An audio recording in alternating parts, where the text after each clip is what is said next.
Hello welcome back to my YouTube channel. അപ്പോൾ Mumbai to Tamil Nadu സീരീസിൻ്റെ part 3 ആണ് കേട്ടോ ഗൈസ് ഇത്. അപ്പോൾ ഓൾറെഡി ഞാൻ 2 പാർട്ട് അപ്ലോഡ് ചെയ്തിട്ടുണ്ട്. ഇനി അഥവാ നിങ്ങൾ കണ്ടിട്ടില്ല എന്നുണ്ടെങ്കിൽ അതും കൂടി ഒന്ന് പോയി കാണണേ ഗൈസ്. അപ്പോൾ ഞാൻ കഴിഞ്ഞ വീഡിയോയിൽ നമ്മൾ ഗോവ എത്തിയതും ഗോവയിൽ നിന്ന് ഇറങ്ങുന്നതൊക്കെയാണ് കാണിച്ചിട്ടുണ്ടായത്. അപ്പോൾ ഈ വീഡിയോയിൽ അതിൻ്റെ കണ്ടിന്യൂഷൻ ആയിരിക്കും കേട്ടോ. അപ്പോൾ ഞാൻ ഈ വീഡിയോയിൽ നമ്മൾ നാട്ടിലെത്തിയ വിശേഷങ്ങളൊക്കെയാണ് കാണിച്ചു തരുന്നത്. അപ്പോൾ വീഡിയോ എന്തായാലും ഫുള്ളായിട്ട് കാണാൻ ശ്രമിക്കണേ ഗൈസ്. പിന്നെ എൻ്റെ ചാനൽ ആദ്യമായിട്ടാണ് നിങ്ങൾ കാണുന്നതെന്നുണ്ടെങ്കിൽ സബ്സ്ക്രൈബും കൂടി ചെയ്യണേ. അപ്പോൾ നമുക്ക് എന്തായാലും നേരെ വീഡിയോയിലോട്ട് പോകാം.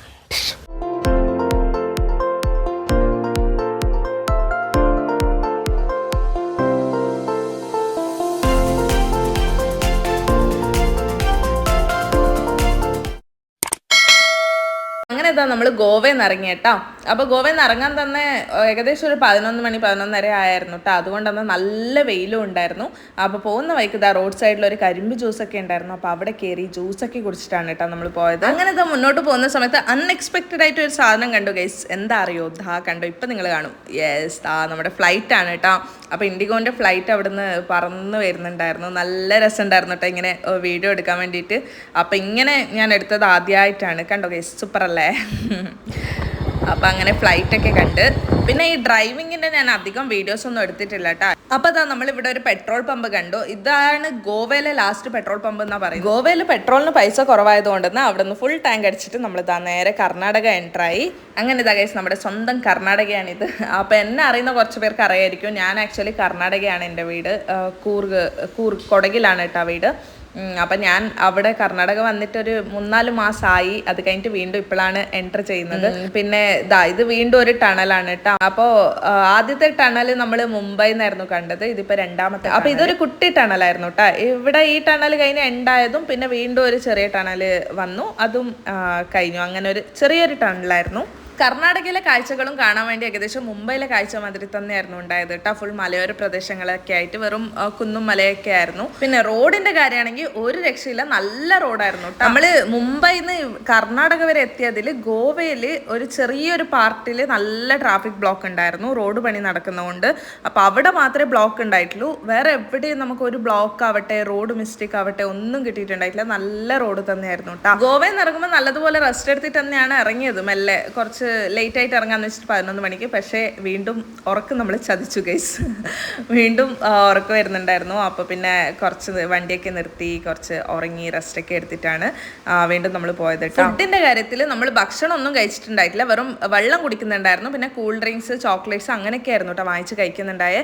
പിന്നെ ഏകദേശം വൈകുന്നേരം ഒരു 4 മണി അങ്ങനെയൊക്കെ ആകുമ്പം ചെറുതായിട്ട് വിശന്ന നേരം നമ്മൾ ഒന്ന് ലൈറ്റായിട്ട് ഒരു ബിരിയാണി വാങ്ങിച്ചു. ഒരു ബിരിയാണി വാങ്ങിച്ചിട്ട് രണ്ടാളും ഹാഫ് ആണ് കേട്ടോ കഴിച്ചത്. അപ്പോൾ ഇതായിരുന്നു നമ്മൾ കഴിച്ച റെസ്റ്റോറൻറ്റ് കേട്ടോ. നല്ല ഭംഗി, ഒരു വീട് മാതിരിയാണ് കേട്ടോ സെറ്റപ്പ്. വീട്ടിൻ്റെ ഉള്ളിൽ ഹോട്ടൽ ചെയർസ് ഒക്കെ ഇട്ടിട്ട് അങ്ങനെയായിരുന്നു. ഇത് അധികം ആർക്കും അറിയാത്ത സ്ഥലമാണ്, കാരണം ഉള്ളോട്ട് വരണം.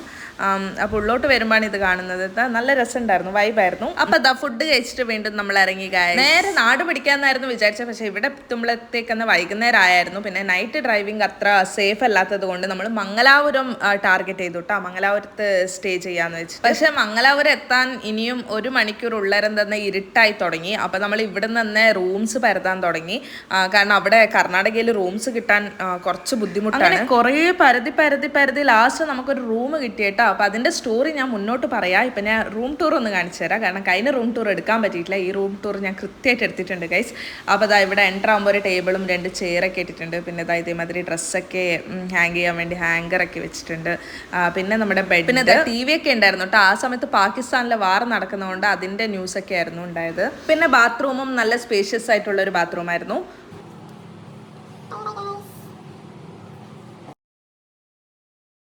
പിന്നെ അവർ നമുക്ക് വെൽക്കം ഡ്രിങ്ക് ഒക്കെ കൊണ്ട് തന്നിട്ടുണ്ടായിരുന്നു. മാംഗോ ഫ്ലേവറിൻ്റെ ടാങ്ക് ആയിരുന്നു കേട്ടോ. അപ്പോൾ വെൽക്കം ഡ്രിങ്ക് ഒക്കെ കുടിച്ചിട്ട് ഒന്ന് ഫ്രഷായി.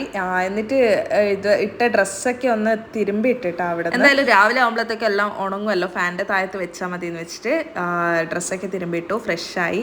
പിന്നെ അങ്ങ് കിടന്നുറങ്ങി. ഭക്ഷണമൊന്നും കഴിച്ചിട്ടില്ല രാത്രി. ആ കഴിച്ച ബിരിയാണി ആയിരുന്നു, കാരണം വിശപ്പൊന്നും ഉണ്ടായിട്ടില്ല, ഒന്ന് ഉറങ്ങിയാൽ മതി എന്നായിരുന്നു. പിന്നെ ഉറങ്ങി അടുത്ത ദിവസം രാവിലെ അവിടുത്തെ ബ്രേക്ക്ഫാസ്റ്റ് ആയിരുന്നു കേട്ടോ. ഇത് ഉപ്മാവ് ഉണ്ടായിരുന്നു, സേവ് ഷേവിಗೆ ഉപ്പിട്ടു എന്ന് പറയും കർണാടകയിൽ. അപ്പോൾ അത് വട, ഇഡ്ഡലി, പിന്നെ കേസരി ബാത്ത് ഉണ്ടായിരുന്നു, പിന്നെ കറി, ചമ്മന്തി അങ്ങനെയൊക്കെ ആയിരുന്നു.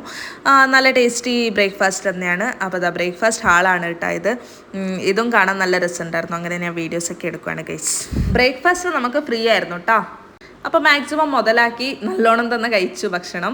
കാരണം മംഗലാപുരത്ത് നിന്ന് നാട്ടിലേക്ക് ഇനി ആകെ 4-5 മണിക്കൂറേ ഉള്ളൂ. അപ്പോൾ പിന്നെ കുഴപ്പമില്ലാന്ന് വെച്ചിട്ട് നല്ലോണം ഭക്ഷണമൊക്കെ കഴിച്ചു. ഇത് റൂമിൻ്റെ ബാൽക്കണിയാണ് കേട്ടോ.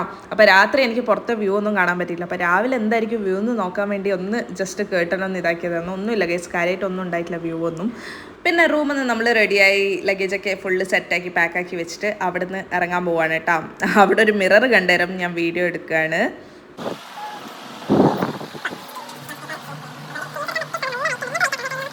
ഇതാണ് നമ്മൾ നിന്നിട്ടുണ്ടായ ഹോട്ടൽ ശാരദ ഇന്റർനാഷണൽ. നമ്മൾ രാത്രി കുറേ ഹോട്ടൽസ് ഇങ്ങനെ സെർച്ച് ചെയ്ത് നടന്നു, പക്ഷെ റോഡിൽ എവിടെയും ഹോട്ടൽസ് ഉണ്ടായിരുന്നു, എവിടെയും റൂംസ് ഉണ്ടായിട്ടില്ല. 2-3 കയറി നോക്കി. അപ്പോൾ അവർ പറഞ്ഞു റൂം ഫെസിലിറ്റീസ് ഇല്ല എന്ന് പറഞ്ഞു, ഫുള്ളാണെന്ന് പറഞ്ഞു. എന്നിട്ട് നമ്മൾ വീണ്ടും പോയിട്ടോ. പിന്നെ മെയിൻ റോഡിൽ നിന്ന് കട്ട് റോഡ് ഉണ്ടല്ലോ, സർവീസ് റോഡ്. അപ്പോൾ സർവീസ് റോഡിൽ കയറി അവിടെ എവിടെയെങ്കിലും ഉണ്ടോ എന്ന് നോക്കാൻ വേണ്ടിയിട്ട് അങ്ങനെ അവിടെ കിട്ടിയതാണ് ഇത്. അപ്പോൾ ഏകദേശം ഒരു രാത്രി 9:30-10 മണി ആയിരുന്നു ഗൈസ്. പിന്നെ നമുക്ക് സെർച്ച് ചെയ്യാൻ വേണ്ടി ഇനിയും മുന്നോട്ട് പോയാൽ റൂംസ് ഉണ്ടാവുമെന്നൊന്നും അറിയില്ലല്ലോ. അതുകൊണ്ട് നമ്മൾ പിന്നെ ഇവിടുത്തെ തന്നെ പോകാമെന്ന് വെച്ചു. പൈസ ഒരു റൂമിന് 3,000 റുപ്പീസ് ആയിരുന്നു. അതായത് രാത്രി 9 മണി മുതൽ നെക്സ്റ്റ് ഡേ 11 o'clock വരെ. അപ്പം നല്ല എക്സ്പെൻസീവ് റൂംസ് ആയിരുന്നു. വേറെ നിവർത്തി ഇല്ലാത്തത് കൊണ്ട് പിന്നെ അവിടെ തന്നെ നിൽക്കേണ്ടി വന്നു കേട്ടോ. അവിടെ നിന്ന് നമ്മൾ ബ്രേക്ക്ഫാസ്റ്റ് ഒക്കെ കഴിച്ചിട്ട് രാവിലെ ഒരു 7:30 അങ്ങനെ ആകുമ്പോഴാണ് ഇറങ്ങിയത്. ഇനി നേരെ നാട്ടിലോട്ട്, നമ്മുടെ സ്വന്തം കണ്ണൂർ. അപ്പോൾ നമ്മൾ മംഗലാപുരം എത്താൻ പോകുന്നേ ഉള്ളൂ കേട്ടോ. ഇവിടെ റോഡ് നല്ലതായിരുന്നു, പക്ഷേ എന്താണെന്ന് വെച്ചാൽ റോഡിൻ്റെ സൈഡിലൊക്കെ ഈ ചെറിയ കട്ട് റോഡ് വരുമല്ലോ. അപ്പോൾ അവിടെ നിന്നൊക്കെ വണ്ടികൾ, നമ്മൾ മെയിൻ റോഡ് ആയതുകൊണ്ട് നമ്മൾ ആ ഒരു സ്പീഡിലായിരിക്കും പോകുന്നുണ്ടാവുക. അപ്പോൾ പെട്ടെന്ന് സൈഡിൽ നിന്ന് ഇവരൊന്നും അങ്ങും ഇങ്ങും തിരിഞ്ഞു നോക്കാണ്ടായിരിക്കും കയറുന്നത്. അപ്പോൾ ആ ഒരു ഭയങ്കര റിസ്ക്കാണ് കേട്ടോ. അങ്ങനത്തെ ഒരു സംഭവം ഉണ്ടാകുമ്പോൾ നല്ല റിസ്ക്. ഇത് മെയിനായിട്ട് ഈ ടൗൺ ഏരിയയിലൊക്കെ ആയിരുന്നു കേട്ടോ ഇങ്ങനെ ഉണ്ടായത്. അതുകൊണ്ട് തന്നെ ടൗൺ ഏരിയയിലൊക്കെ നിങ്ങൾ എത്തുന്നുണ്ടെങ്കിൽ സൂക്ഷിച്ചിട്ട് നല്ല സേഫായിട്ട് അങ്ങും ഇങ്ങൊക്കെ നോക്കിയിട്ട് വണ്ടി ഓട്ടിക്കുക. പിന്നെ ഇതാ നമുക്ക് ടോൾ കിട്ടി കേട്ടോ. അപ്പോൾ ഒരുപാട് ടോൾ ബൂത്ത് ഉണ്ടായിരുന്നു, പക്ഷേ ബൈക്ക് ആയതുകൊണ്ട് നമുക്ക് ടോൾ കൊടുക്കേണ്ട ആവശ്യമില്ല. ഗേറ്റ് സൈഡിലോട്ട് ഇതാ ഇങ്ങനെ സിമ്പിളായിട്ട് പോവാം. ഇത് കർണാടകയിൽ നിന്ന് നമ്മുടെ കാസർഗോഡിലേക്ക് കയറുമ്പോൾ ഉണ്ടായ ആ ഒരു ടോളാണ്. അങ്ങനെ ഇതാ നമ്മൾ കാസർഗോഡ് എത്തി ഗൈസ്. നമ്മുടെ സ്വന്തം നാട് കേരളെത്തി. അപ്പോൾ അതിൻ്റെ നല്ല കാറ്റും ആശ്വാസവും ഒക്കെ ആയിരുന്നു. അവിടെ നിന്ന് കാസർഗോഡ് നിന്ന് പിന്നെ നമ്മളിതാ പപ്സും ചിക്കു ഷേക്കൊക്കെ കുടിച്ചു കേട്ടാ ഗൈസ്. നാടെത്തി എന്നുള്ളത് കൊണ്ടാണോ അല്ലെങ്കിൽ വീട് എത്താനായി എന്നുള്ളത് കൊണ്ടാണോ എന്താ അറിയില്ല, നമുക്ക് ആ സമയത്ത് ഉറക്കേ വന്നിട്ടില്ല. മംഗലാപുരത്തുനിന്ന് നാട്ടിലേക്ക് പോകുന്ന സമയത്ത് ഉറക്ക തീരെ ഉണ്ടായിട്ടില്ല. ആ ഒരു ക്രേസ് ആയിരുന്നു ഉണ്ടായത്. നാടെത്തിയല്ലോ എന്നുള്ള ആ ഒരു രീതിയിൽ ആ ക്രേസ് ആയിരുന്നു ഉണ്ടായത്. അപ്പോൾ ഇത് എന്താണെന്ന് വെച്ചാൽ ഒരു ചെറിയ ഇടവഴിയിലൂടെയാണ് ഗൂഗിൾ മാപ്പ് കാണിച്ചത്. അപ്പോൾ അവിടെ പോയാൽ നമ്മൾ ഏതോ ഒരു മലപ്രദേശത്ത് മലേൻ്റെ മുകളിൽ എത്തി ഗൈസ്. എങ്ങനെ എത്തിയെന്നൊന്നും അറിയില്ല. എന്നിട്ട് അവിടെ നിന്ന് താഴെ ഇറങ്ങാൻ നോക്കുന്നതാണ് കേട്ടോ ഇത്. അപ്പോൾ ഏത് സ്ഥലത്തെത്തി എങ്ങനെ എത്തിയോ ഒന്നും അറിയില്ല. ഗൂഗിൾ മാപ്പ് കാണിച്ചു, നമ്മളങ്ങനെ പോയി. എന്നിട്ട് ഇടവഴി താഴെ ഇറങ്ങിയേരം ഇവിടെ ഒരു ചെറിയൊരു റോഡിൻ്റെ പ്രശ്നം ഉണ്ടായിരുന്നു. നാട്ടിൽ റോഡ് നല്ല പ്രശ്നമാണ്. അത് റോഡിൻ്റെ ഇതല്ല, റോഡ് പണിയെടുക്കുന്നതായിട്ടുണ്ടായ കുറച്ച് ബ്ലോക്കും കുറച്ച് പ്രശ്നങ്ങളൊക്കെ ആയിരുന്നു കേട്ടോ. അപ്പോൾ എപ്പോൾ ഈ റോഡ് പണി തീരുമോ എന്നറിയില്ല. എന്തായാലും എത്രയും പെട്ടെന്ന് റോഡ് പണിയൊക്കെ തീർന്ന് എല്ലാം സെറ്റാവട്ടെ അല്ലേ. അപ്പോൾ ഇത് കാസർഗോഡ് കഴിഞ്ഞിട്ടുള്ള ആ ഒരു പാലാണ്. ഈ പാലത്തിൻ്റെ പേര് അറിയാവുന്നവർ കമൻറ്റ് ചെയ്യുക ഗൈസ്. ഇതാ കണ്ടോ, റോഡ് പണി ആയതുകൊണ്ട് തന്നെ ഇതാ മണ്ണൊക്കെ സൈഡിൽ നിന്ന് ഇങ്ങനെ JCB കൊണ്ട് മാന്തി ഇട്ടിട്ടാണുള്ളത്. അപ്പോൾ മൊത്തം റോഡ് ഇങ്ങനെ തന്നെ ആയിരുന്നു കേട്ടോ. അപ്പോൾ പെട്ടെന്ന് റോഡ് പണിയൊക്കെ തീർന്ന് റോഡൊക്കെ ഒന്ന് സെറ്റ് ആവട്ടെ എന്ന് വിചാരിക്കാം. അതുകൊണ്ട് തന്നെ നമ്മൾക്ക് മെയിൻ റോഡ് 4 lane റോഡ് കിട്ടിയിട്ടില്ല ഗൈസ്. കുറച്ച് കിട്ടും, അത് കഴിഞ്ഞ് വീണ്ടും ഇതേമാതിരി സർവീസ് റോഡ്, പിന്നെ വീണ്ടും 4 lane അങ്ങനെയൊക്കെ ആയിരുന്നു പോയിട്ടുണ്ടായത് നമ്മൾ അവിടെ നിന്ന് നാട്ടിൽ നിന്ന്. അങ്ങനെ ഇത് നമ്മൾ ഏകദേശം കണ്ണൂർ എത്താനായിട്ടാ. അപ്പം എത്താനായി, അവിടുന്ന് ഓട്ടി വന്നു. അപ്പോൾ വീട്ടിട്ടെന്നുള്ള ആ ഒരു സിമ്പിളൊക്കെ ഞാൻ ഭയങ്കര ഹാപ്പി ആയിരുന്നു ആ സമയത്ത്. അങ്ങനെ ആ സന്തോഷമൊക്കെ ഒന്ന് പ്രകടിപ്പിക്കുവാണ് ഗൈസ്. അപ്പോൾ നമ്മൾ കണ്ണൂർ എത്തി. പിന്നെ ഇതാണ് നമ്മുടെ വീട്ടിലേക്ക് പോകേണ്ട വഴി.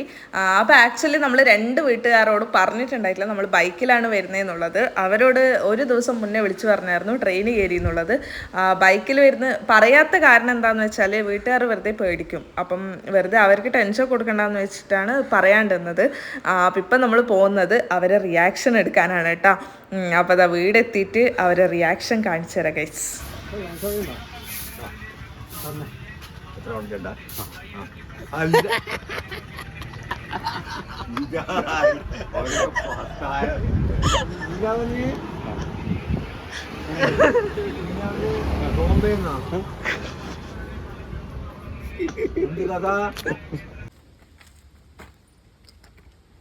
കൊറിയർ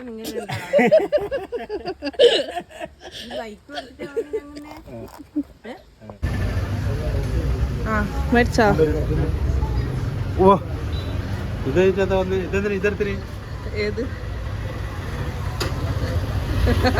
ബൈക്ക് എടുത്തിട്ട് വന്നാ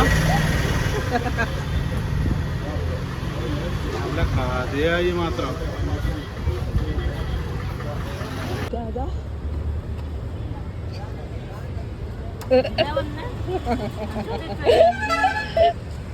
അപ്പോൾ തകേശ് ഇതൊക്കെയായിരുന്നു അവരുടെ റിയാക്ഷൻ. എല്ലാവരും ഷോക്കായിരുന്നു. പിന്നെ നമ്മൾ നാട്ടിൽ 1 ഡേ സ്റ്റേ ചെയ്തു കേട്ടോ. അത് കഴിഞ്ഞിട്ട് നെക്സ്റ്റ് ഡേ ആണ് നമ്മൾ നാട്ടിൽ നിന്ന് തമിഴ്നാട്ടിലോട്ട് വന്നത്. അപ്പോൾ അതിൻ്റെ വീഡിയോ ഞാൻ ഇനി അടുത്തതിന് അപ്ലോഡ് ചെയ്യാം. അപ്പോൾ ഈ വീഡിയോ നിങ്ങൾക്ക് ഇഷ്ടപ്പെട്ടെന്നുണ്ടെങ്കിൽ ലൈക്കും കമൻറ്റും സബ്സ്ക്രൈബും ചെയ്യാൻ മറക്കണ്ട. അപ്പം ഇനി എന്തായാലും അടുത്ത വീഡിയോയിൽ കാണാം. ബൈ.